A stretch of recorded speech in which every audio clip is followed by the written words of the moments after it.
కాళికామాత పాదాల కింద శివుడు ఎందుకు ఉంటాడో పురాణ గాథల్లో ఇలా ఉంది. రాక్షస గణాలను అందరినీ చంపగా చివరికి రక్తబీజు మిగిలాడు.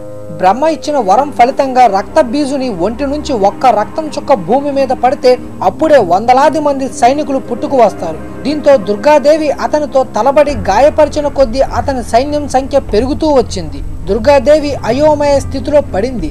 సైనికులు మూకుమ్మడిగా దుర్గాదేవిపై దాడి జరిపారు. ఆమెకు కలిగిన కోపంతో భయంకర రూపంలోని కాళీ ఆవిర్భవించింది. కాళీమాత రక్తబీజుని సైనికులను సంహరించి చివరకు అతనిపై దాడి జరిపింది. రక్తబీజును ఒడిచి పట్టుకొని అతని ఒంటిలో రక్తాన్ని పూర్తిగా గ్రోలింది. దీంతో రక్తబీజుడు మరణించాడు. రక్తం గ్రోలిన కాళీమాత అతని కబేరాన్ని దూరంగా విసిరేసింది. రక్తబీజుని రక్తం కాళీమాతపై దుష్ప్రభావం చూపసాగింది. దీనితో కాళీమాత కరాళ నృత్యం ప్రారంభించింది. భూమిపై వేస్తున్న ఒక్కో అడుగుతో కాళీ వినాశనం ప్రారంభించింది.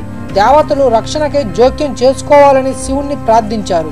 శివుడు యుద్ధ భూమికి వచ్చి కాళీని శాంతింప చేయడానికే ఆమెను పలుమార్లు పిలిచాడు. అయితే ఆమె వినిపించుకునే స్థితిలో లేదు. రాక్షసుల మాంసాన్ని తింటూ నృత్యం కొనసాగించింది. ఆమె కొప్పు ముడి తొలగి కేశరాశిగా మారింది. విప్పుకొన్న ఆమె కేశ పాసం కదలికతో వెలువడే గాలి కొందరు దేవతలను దూరంగా విసిరేసింది. శివుడు అన్ని విధాలా ప్రయత్నించి చివరకు గత్యంతరం లేక శాంతించమని కోరుతూ కాళీ పాదాల చెంత వాలాడు. తన పాదాల చెంత ఉన్న వ్యక్తి తన భర్త అని కాళీ కొంతసేపు తరువాత గ్రహిస్తుంది. ఆమె సుషుప్తి నుంచి బయటపడి శాంతం వహిస్తుంది. ఇలాంటి మరెన్నో ఇంట్రెస్టింగ్ వీడియోస్ కోసం ఐ లవ్ యూ రాజా ఛానల్ని సబ్స్క్రైబ్ చేసుకోవడం మర్చిపోవద్దు. Thanks for watching.